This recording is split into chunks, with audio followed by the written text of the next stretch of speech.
আজ গান্ধী জয়ন্তী। 2রা অক্টোবর দেশব্যাপী গান্ধী জয়ন্তী পালিত হচ্ছে। রাজ্য সরকারি ও বেসরকারি উদ্যোগে নানা অনুষ্ঠানের মধ্যে দিয়ে গান দিয়ে জন্মজয়ন্তী পালিত হচ্ছে। তথ্য সংস্কৃতি দপ্তরের উদ্যোগে মূল অনুষ্ঠানটি হয় সার্কিট হাউসের গান্ধী মূর্তির পাদদেশে।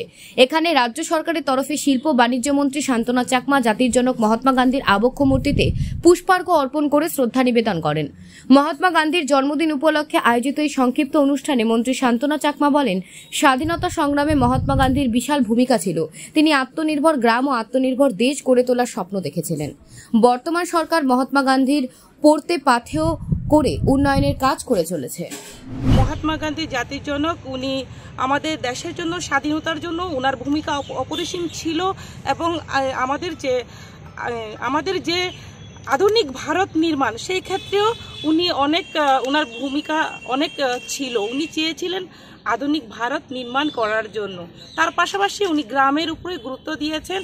উনি চেয়েছিলেন কিভাবে আত্মনির্ভর গ্রাম, আত্মনির্ভর ভারত করা যায়। তার দিশাতে আমাদের বর্তমান সরকার চেষ্টা করে যাচ্ছে কিভাবে ভারতকে আত্মনির্ভর ভারত করা যায়, কিভাবে ত্রিপুরাকে আত্মনির্ভর করা যায়। সেই দিশাতেই, সেই লক্ষ্যেই আমাদের সরকার কাজ করে যাচ্ছে। পাশাপাশি যে আজকে যেহেতু উনি খাদিকে প্রমোট করার চেষ্টা করেছিলেন, খাদি, তো তার জন্য আমি বলবো সমগ্র ত্রিপুরাবাসীকে আজকে ওনার জন্ম জয়ন্তীর উপলক্ষে আপনারা প্রত্যেকেই খাদির যে প্রোডাক্ট আপনারা ব্যবহার করুন, কিনুন এবং দেশীয় পণ্য আপনারা যে উৎপন্ন হচ্ছে যেগুলো, সেটাকে আপনারা গুরুত্ব দিয়ে সেটাকে আপনারা কিনুন এবং আমাদের রাজ্যকে, আমাদের দেশকে আত্মনির্ভর করুন, সেটাই বার্তা।